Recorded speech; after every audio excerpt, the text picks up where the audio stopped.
Hey guys, welcome back to another video. It's your man Jay. So today we'll be discussing why I absolutely love the Galaxy Z Fold 2 5G.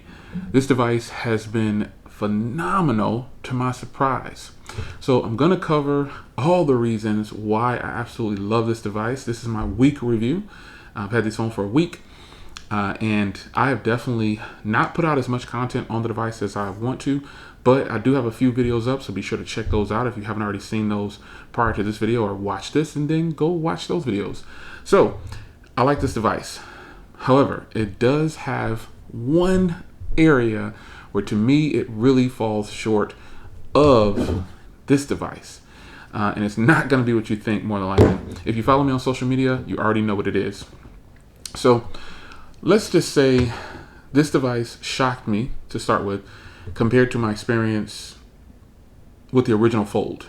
The original Fold had poor cameras, in my opinion. The front screen was way too small, and the overall hardware felt cheap and just totally not worth it. However, that device came with double the storage, earbuds, and a case. And that's the difference with this one, but it costs the same. So with that being said, and I'm not talking about it failing with the price, because I got mine at a great price, but that doesn't mean this is a great priced phone. It's $2,000. It's not a good price. So I feel sorry for the people that actually pay the full $2,000. But if you're financing it, then that's your choice. You do what you have to do to get the device. But I'm gonna go out on a limb and go ahead and recommend this device to a certain group of people. So where does it fall short? And where does it fall short from this device? Well, simple. Battery. The Surface Duo standby time is absolutely fantastic. It sips overnight. Just when it's idle, period, it sips on battery. This phone, on the other hand, not so much. I've even put this phone in the high power saving mode. Normally, if you don't know, a good battery saving tip is when you sleep, either turn on airplane mode or just turn off notifications, or just turn on the power saving mode, the max power saving mode, because you're going to be sleeping. So some people say, oh, that's cheating. No, it's utilizing the device for a functionality that it has that's actually really good. However, I run the device at 120 hertz. It came that way on default, and I ran it like that several days when I first got it. Now, about 2 to 3 days of having it, I decided to switch it to 60 hertz to see if the battery life would be any different. Well, to my surprise, the battery life was only a smidgen different. So I said, you know what? I'm switching it back to 120 hertz. I want to enjoy every part of the phone if that's something that I can say that I'm enjoying. So the battery life is not bad. The battery life isn't bad. It's not $2,000 good. Is that fair? So I'm getting between 6 and 8 hours of screen on time on every single charge, averaging about 6.5, closer to 7 on every charge.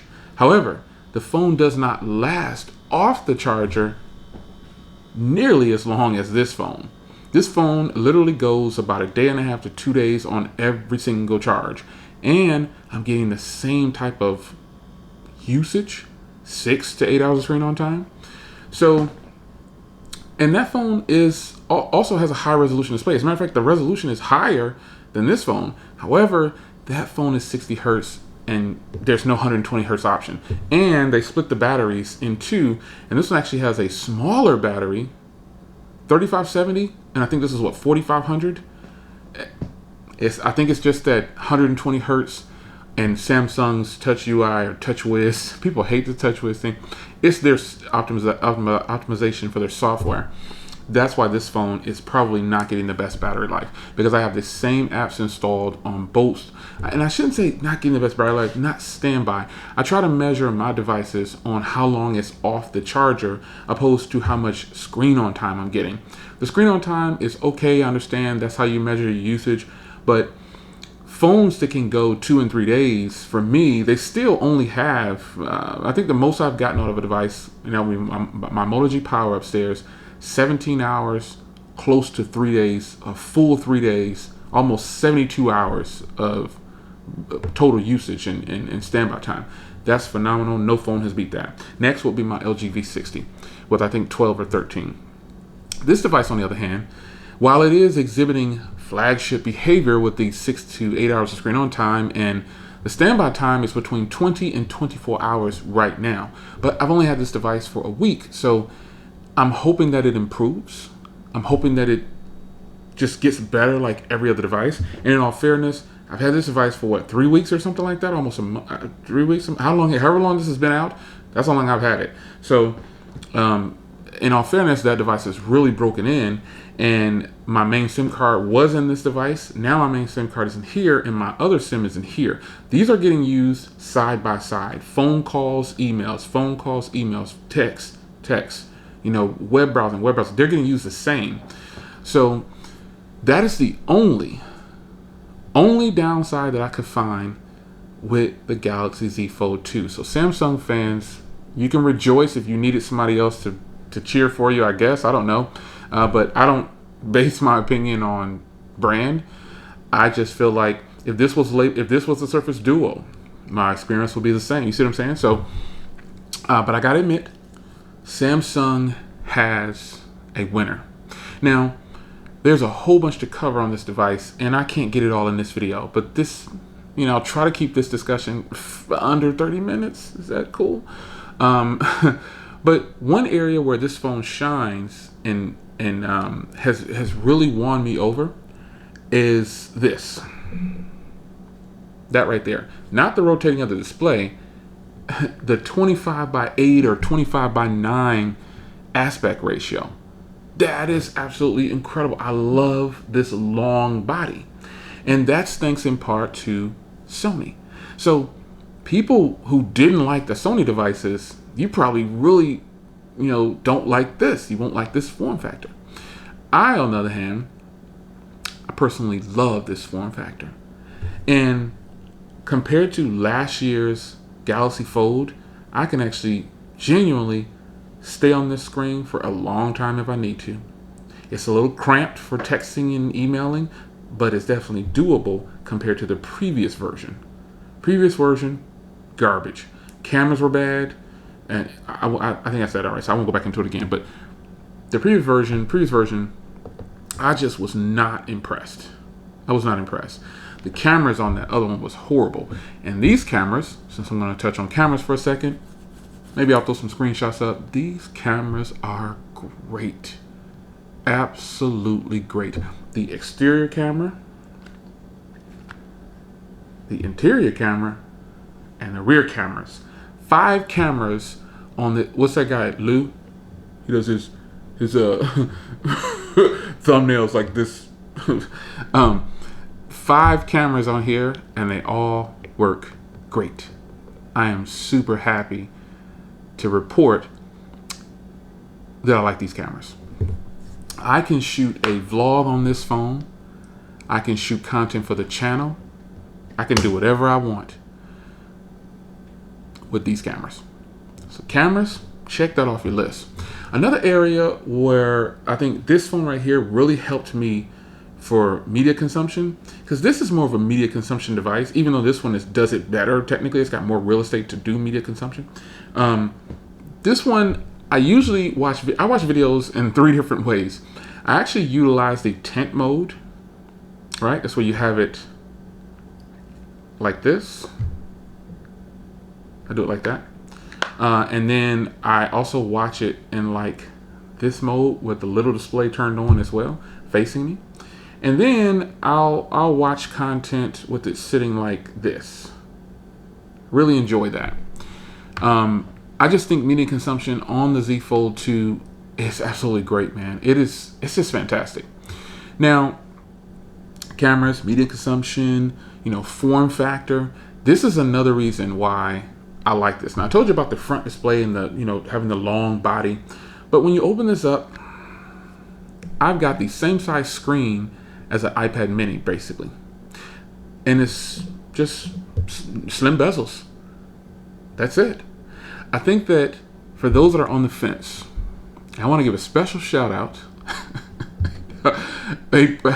He'll see this probably. I need a special shout out to Uno Nice.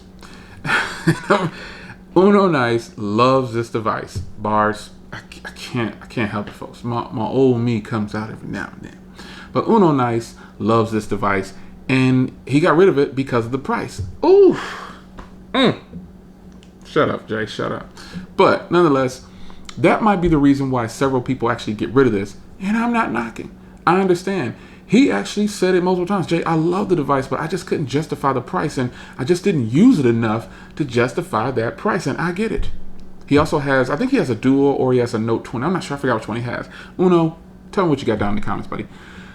But the point is, a lot of people like this device, but they can't get past the price, and I understand.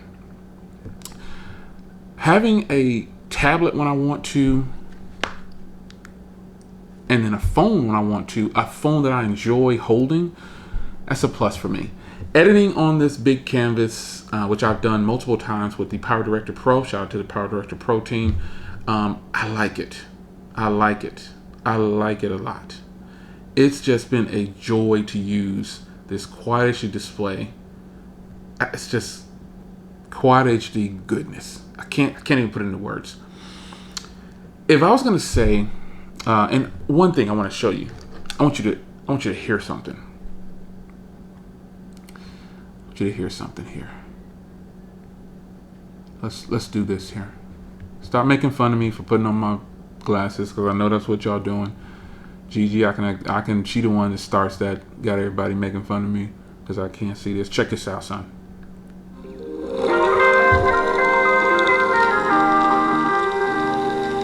You know what it is. I'm just holding it by the mic. Downtown, I got that heat, let's go.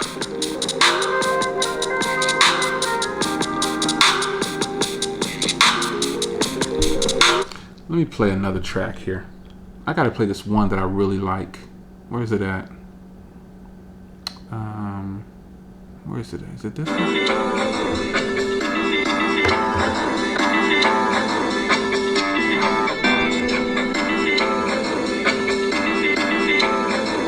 Let's get ready to drop. Downtown, I got that heat, let's go.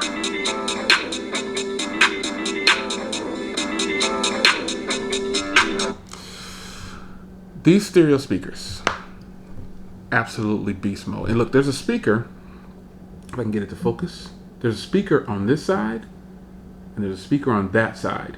And boy, let me tell you, when you're watching media consumption and content on here, it's incredible. It's incredible. Now, multitasking. I like being able to swipe over and get two apps. I got my YouTube and web browser set up like I always do, and immediately it'll go into a video, and then I got the website on the bottom. Beast mode. I can do it like this. And I remember in the first video I was talking about multitasking, I had them split screen, and somebody said, "Oh, Jay, you can put them top and bottom." Yeah, I know, but it takes some. I wanted to test everything out and see how I would like it. I think I posted that stuff on Instagram. This is, to me, the logical way to use split screen on here. But you can, in fact, drop something else in there. Let me see what I can drop in here. Let me see if I can. You can put, I got my, like the music I was just playing, and then I got it like that. I just got it sitting on top floating.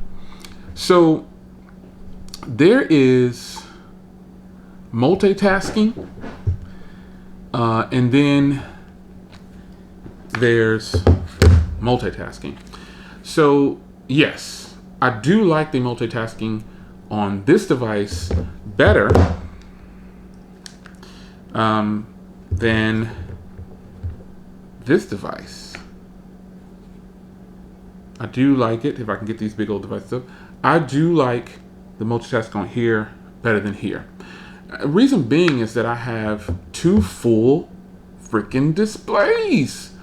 I love this thing, man. This thing is awesome.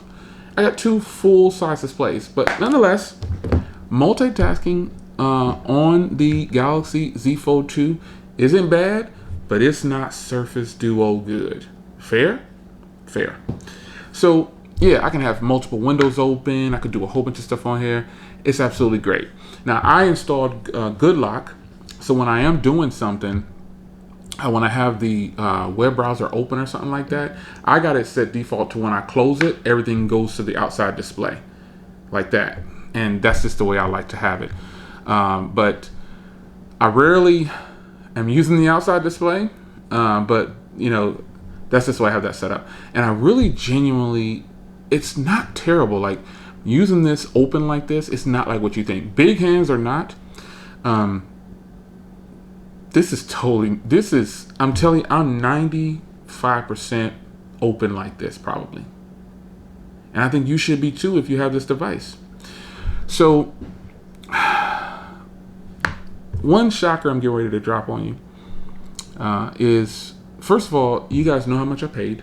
I've said this before. I told you I got it for right under $1,000 with my trade-in, my credits, and my government discount.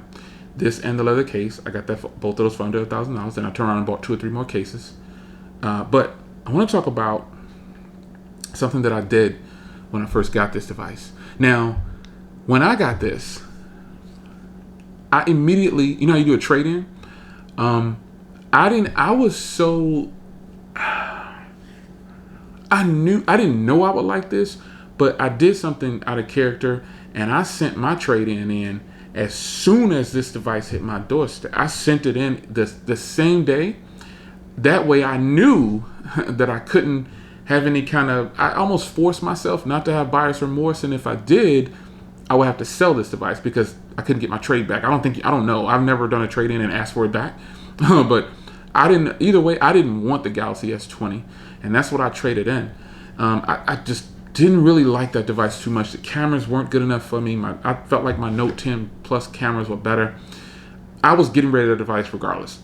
So I said, I'm going to make sure I don't have any buyer's remorse. I'm just got to make this work. You know what I'm saying? I got it for a great deal. And I said, I'm going to make it work. And if I didn't like it, then I would go ahead and just sell this. That's what I would do. Now, I'm going to say something to you. Some of you guys probably won't be shocked. Some of you guys will. Some of you guys will get mad. Some of you guys will tell me I'm crazy.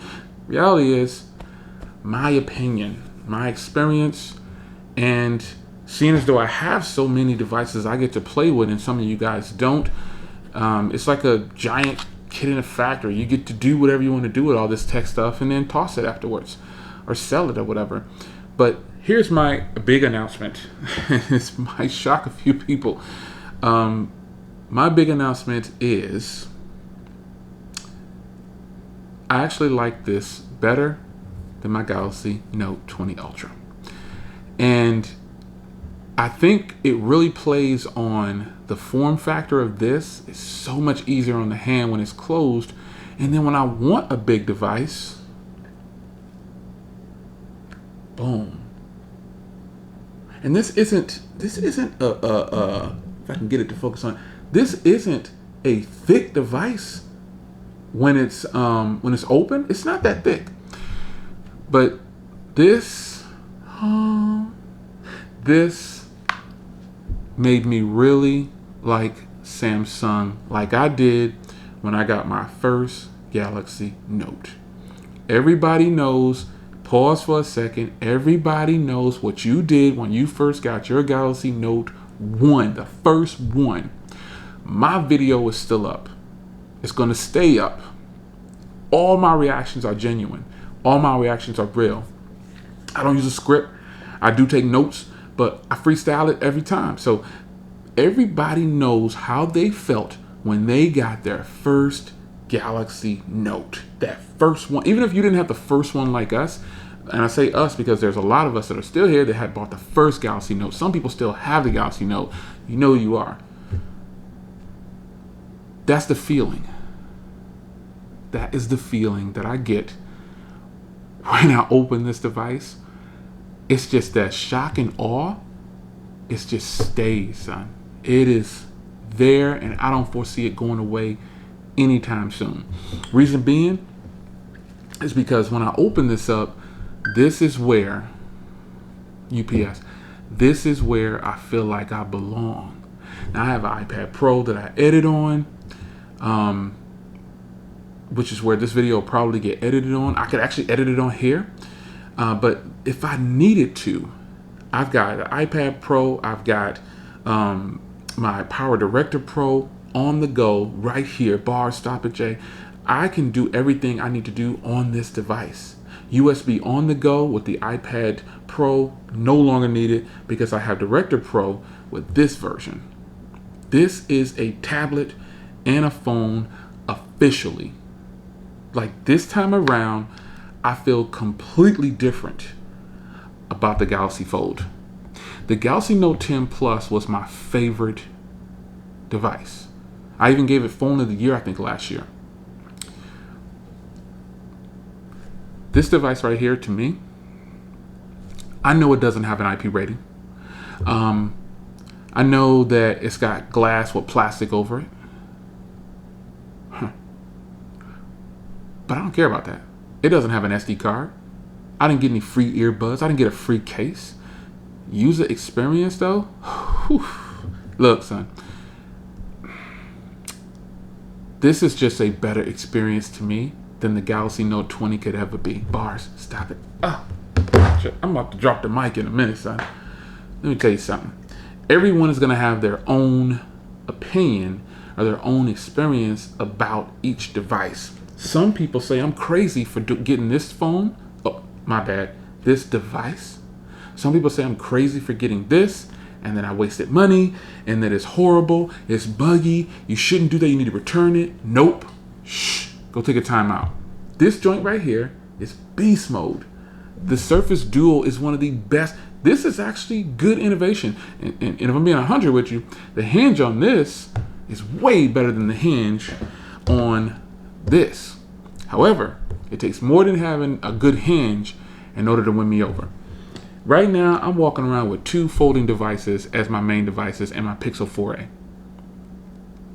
This device, to me, is much better than the Note 20 Plus Ultra. The Note 20 Plus, a little bit smaller, so it's good. Gonna keep that around. The Ultra, though, had to go. There you go. So now you know. Yeah, but this device was that good. I had the Note 20 Plus for Ultra for a month or however long it's been out. Gone. Now, I'm rocking with this. I feel like this is my ultimate Samsung device right now. Period. I like it a lot. And I think that if you're in the market, if you've been on the fence about whether or not you should grab this device, if you ask me, should you get it? Like, I've had some people say, I just don't know if I should get the Ultra or if I should get this right here. I'll tell you, having owned both at the same time, this is more intriguing. This is more eclectic. This is more me. This has a bigger display. This has great speakers. This has really good cameras too. You get the best of both worlds. You know what I'm saying? I got a nice slim phone if I need to. And then I got a tablet too. What more could I ask for? So there it is. I like this device much better than my Galaxy Note 20 Plus Ultra, Galaxy Note 20 Ultra. And I think that if you give this a chance, you might like it too. It's not for everybody. It is expensive. But if you can get a deal, a trade-in or something like that, or if you can't and you just have to have it, I'm against financing devices like monthly for, I don't think people should do that if they don't have to. But if you just have to have it and that's your only outlet, I thought I saw a little net or something. If you just have to have it and that's your only outlet, go for it. I'm not going to knock you and tell you that you shouldn't have done it. Yes, I'm excited that I got a great deal on mine. But I think even if I didn't have that great deal, taking price out of it, that doesn't mean I would feel any different. I know plenty of people that didn't get a big discount on theirs. Some people got no discount. And you know what? They still love it. I don't know. User experience shouldn't always be based on price. Sometimes people try to use that term, you got to pay to play. No. You don't have to pay to play. You don't have to play at all. You can stay on the sidelines if you want to. There's nothing wrong with that. If you're getting a paycheck, stay over there and sit down. However, I would say that if you're on the fence about this device and you end up having to pay that $2,000, I hope you feel you got your money's worth. Me, I'm definitely getting my $1,000 worth. This thing is incredible. And I'm hoping that they step it up, Microsoft, and give us something good like this. I really do. It's crazy. I only have one complaint, and it's a mild complaint, and that's the battery. Other than that, folks, I love this thing. I'm not in love with it. I just really like my tech. Hashtag nerd up. You guys know what it is. It's your man Jay. Let's fade out like this. Don't you just love this body, this long, I love it. I'll see you guys in the next video. Take care.